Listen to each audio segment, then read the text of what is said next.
The shrill screech of metal against metal tears through the air, a sound that heralds impending doom. Ahead on the tracks is your child, a small figure frozen in terror, oblivious to the monstrous engine bearing down. You're at the switch, your hand hovering over the lever. One pull, and the train careens onto a different track, away from your flesh and blood. But on that alternate track, 5 strangers work, their backs to the danger, their lives oblivious to your agonizing decision. The clock ticks, each beat an eternity.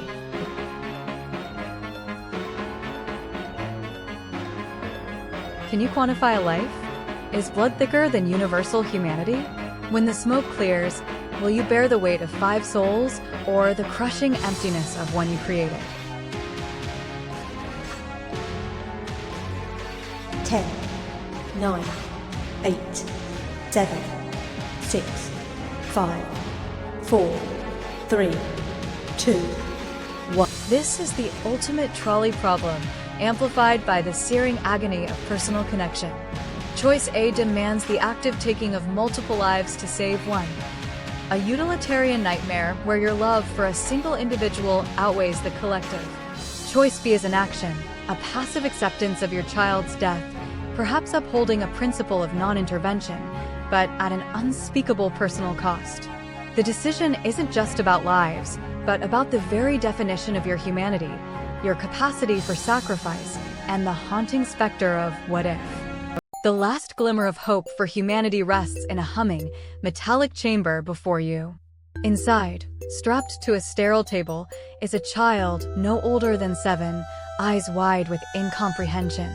This is the source of the cure, a miraculous compound derived from the child's unique biology, sustained only through continuous, agonizing neural stimulation. One press of a button and the cure propagates, saving billions.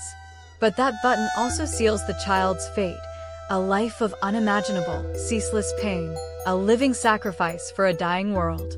The fate of all rests in your trembling hands.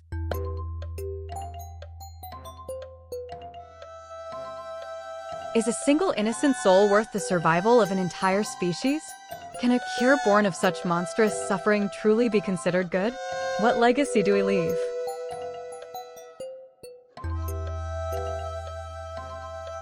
Ten, 9, 8, 7, 6, 5, 4, 3, 2, 1. This dilemma pushes utilitarianism into its darkest corners.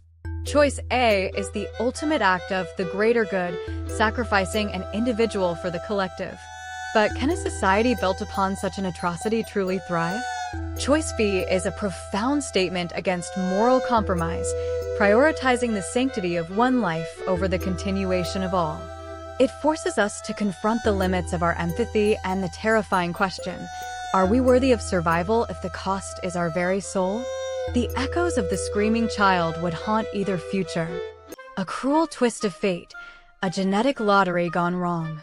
Both your children carry the markers for a devastating, terminal illness that will manifest in their early adulthood.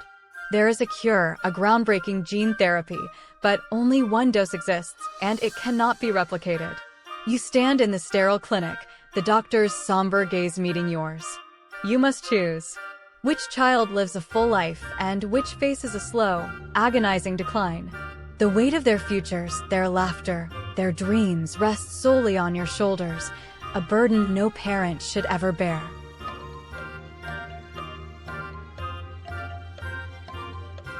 How do you measure the value of one child over another? Is it age, potential, personality?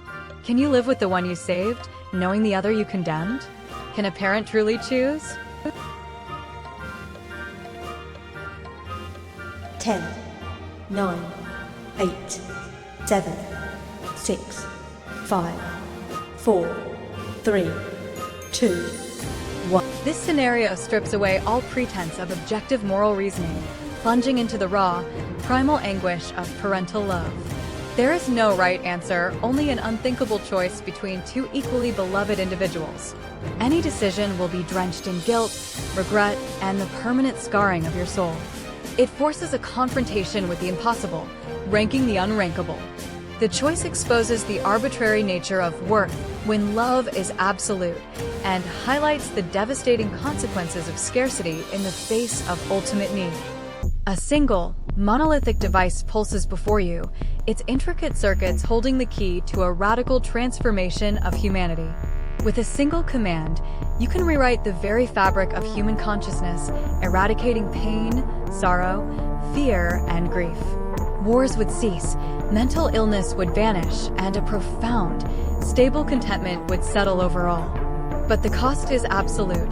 Joy, love, passion, all emotions would be flattened into a serene, yet utterly unfeeling existence. You can create a perfect, peaceful world, but it would be a world of exquisite, emotionless zombies.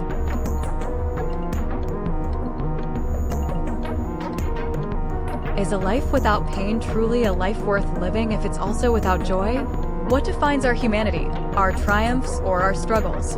Do we have the right to erase our very essence?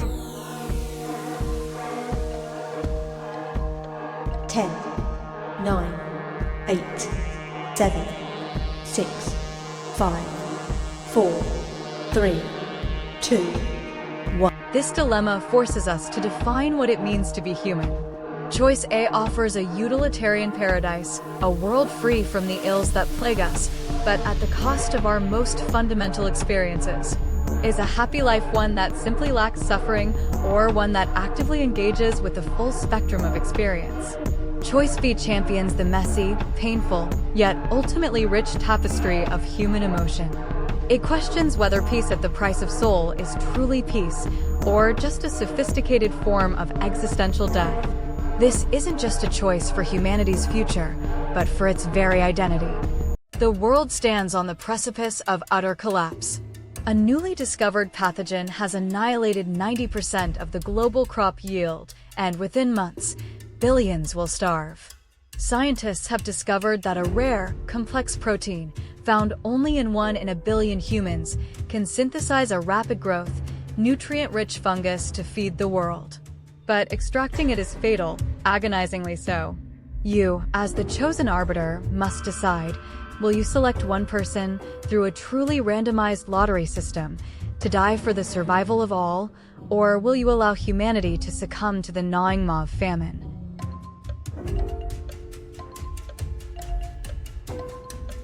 Can you condemn an innocent to save the world? Does a lottery make murder moral? What kind of world survives such a choice, and who would wish to live in it?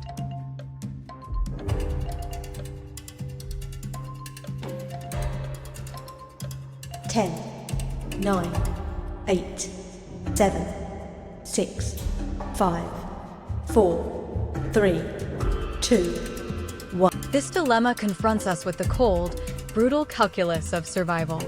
Choice A, while seemingly fair through randomization, is still a deliberate act of murder on a societal scale.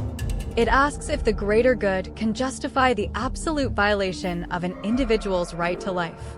Choice B, though morally cleaner in terms of direct action, allows for an unimaginable catastrophe to unfold, condemning billions through inaction.